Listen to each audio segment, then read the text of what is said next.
All right, welcome back. We have got chapter 20 here, nearing the end of Matilda. This one is called The Third Miracle. The next day was Thursday, and that, as the whole of Miss Honey's class knew, was the day on which the head mistress would take charge of the first lesson after lunch.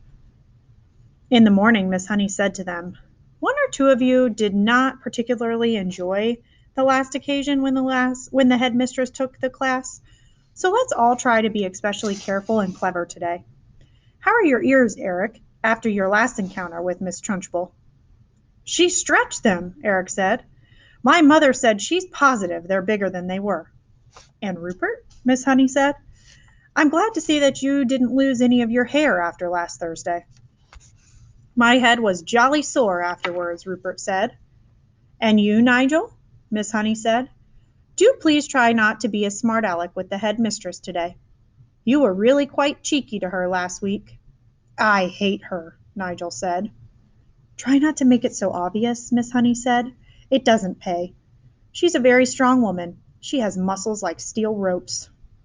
"I wish I was a grown-up," Nigel said. "I'd knock her flat."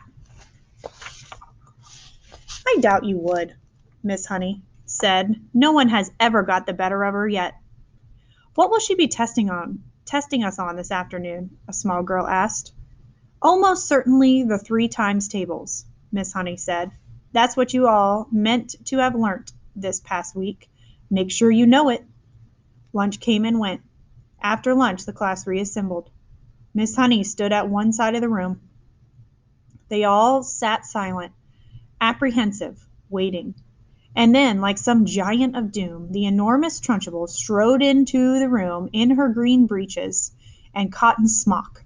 She went straight to her jug of water and lifted it up by the handle and peered inside.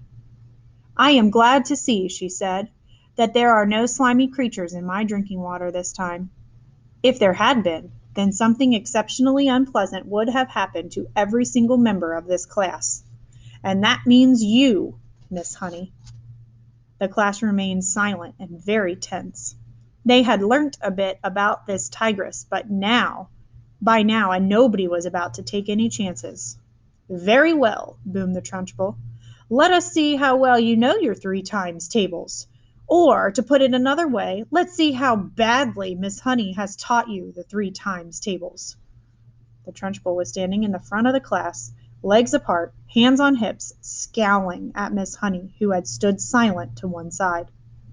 Matilda, sitting motionless at her desk in the second row, was watching things very closely. "You!" the Trunchbull shouted, pointed a finger, the size of a rolling pin, at a boy called Wilford. Wilford was on the extreme right of the front row. "Stand up, you!" she shouted at him. Wilford stood up. "Recite the 3 times tables. Backwards," the Trunchbull barked.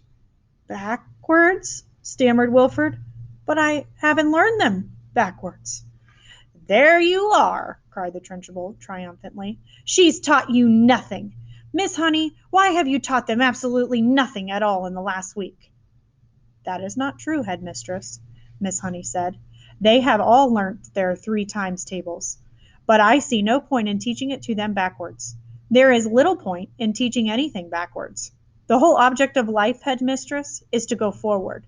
I venture to ask whether even you, for example, can spell a simple word like wrong backwards straight away. I very much doubt it." "Don't you get impertinent with me, Miss Honey," the Trunchbull snapped. Then she turned back to the unfortunate Wilford. "Very well, boy," she said. "Answer me this. I have 7 apples, 7 oranges, and 7 bananas.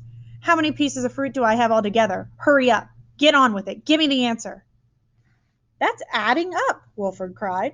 "That isn't the 3 times tables." "You blithering idiot," shouted the Trunchbull.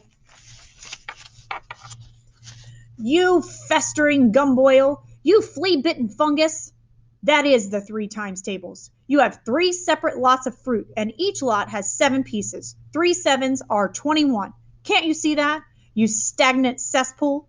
I'll give you one more chance. I have 8 coconuts, 8 monkey nuts, and 8 nutty little idiots like you. How many nuts do I have altogether? Answer me quickly." Poor Wilford was properly flustered. "Wait," he cried. "Please wait. I've got to add up 8 coconuts and 8 monkey nuts." He started counting on his fingers. "You bursting blister!" yelled the Trunchbull. "You moth-eaten maggot!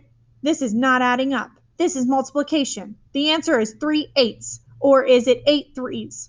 What is the difference between 3/8 and 8 3s? Tell me that, you mangled little wurzel, and look sharp about it." Well, definitely not a way to talk to kids, is it? Not very nice. By now, Wilford was far too frightened and bewildered even to speak. In 2 strides, the Trunchbull was beside him, and by some amazing gymnastic trick, it may have been judo or karate, she flipped the back of Wilford's legs with one of her feet so that the boy shot up off the ground and turned a somersault in the air. But halfway through the somersault, she caught him by the ankle and held him dangling upside down like a plucked chicken in a shop window. 3/8, the Trunchbull shouted, swinging Wilford from side to side by his ankle. 3/8 is the same as 3/8, and 3/8 are 24. Repeat that. Check out this picture. Woo! Hanging by his feet. At exactly that moment, Nigel, at the other end of the room, jumped to his feet and started pointing excitedly at the blackboard, screaming, "The chalk! The chalk! Look at the chalk! It's moving all on its own!" So hysterical and shrill was Niall's scream that everyone in the place, including the Trunchbull, looked up at the blackboard. And there, sure enough, a brand new piece of chalk was hovering near the gray-black writing surface of the blackboard. "It's writing something!" screamed Nigel. "The chalk is writing something!" And indeed it was. "What the blazes is this?" yelled the Trunchbull. It had shaken her to see her own first name being written like that by an invisible hand. She dropped Wilford on the floor. Then she yelled at nobody in particular. "Who's doing this? Who's writing it?" The chalk continued to write. "Agatha, this is Magnus. This is Magnus." Everyone in the place heard the gasp that came from the Trunchbull's throat. "No!" she cried. "It can't be. It can't be Magnus. Magnus." "It is Magnus, and you'd better believe it." Miss Honey at the side of the room glanced swiftly at Matilda. The child was sitting very straight at her desk, the head held high, the mouth compressed, the eyes glittering like 2 stars.